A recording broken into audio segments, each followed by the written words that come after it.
uh, a child may be happy a day before, but Hmm. the next day the mood has changed. So many a Hmm. times the child cannot express what is going inside their mind.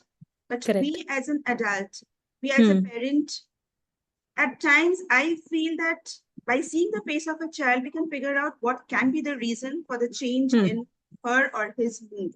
Behavior. Correct. So it is like what is going inside a child's mind, we'll be Hmm. able to figure out faster, Hmm. quicker, Hmm. and we'll be able Hmm. to help the child before Correct. we waste the time. Correct. Fair enough. Very good. Lovely. Good understanding of the fact that they are, it's as it is very important as teachers for us to take on this responsibility and understanding what's wrong.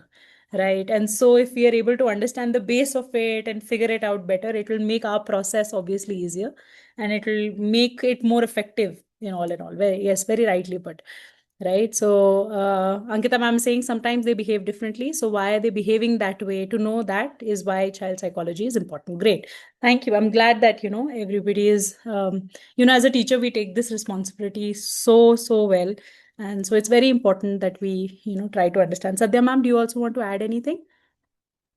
Yes, ma'am. Basically, it Yes, is a ma'am. study of a child, like how they learn, think, feel, and behave from infancy through adolescence. Correct.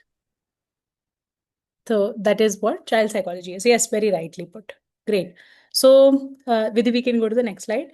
So, the reason why I was getting into this so that I can build a base for you, right? So, psychology basically is to be able to understand in layman terms is the way that somebody thinks, feels, behaves, learns, develops, and the why behind it, right? Child psychology is how children do these aspects, right? So that would I would club it into three different sections. One would be the internal part of it, their cognition, right? Their thinking, the way that they internally work, and how, secondly, it is expressed, their overt behavior, things that you can see, right? So these two things is what psychology studies. And in child psychology, that's the for children, that would be from early childhood, right, from the age that they're born all the way to adolescence and possibly young adults, is what this particular when we talk about child psychology, that is the area that we cover,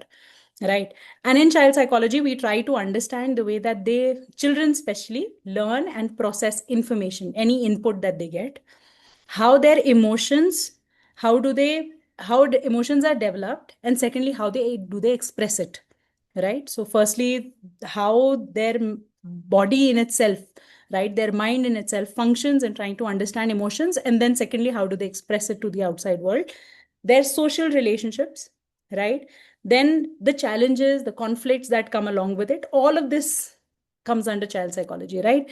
Then lastly, children at different ages behave differently. So, pre primary child versus a child in fifth grade versus a child in 10th grade versus a child in college, right? College is, of course, a young adult.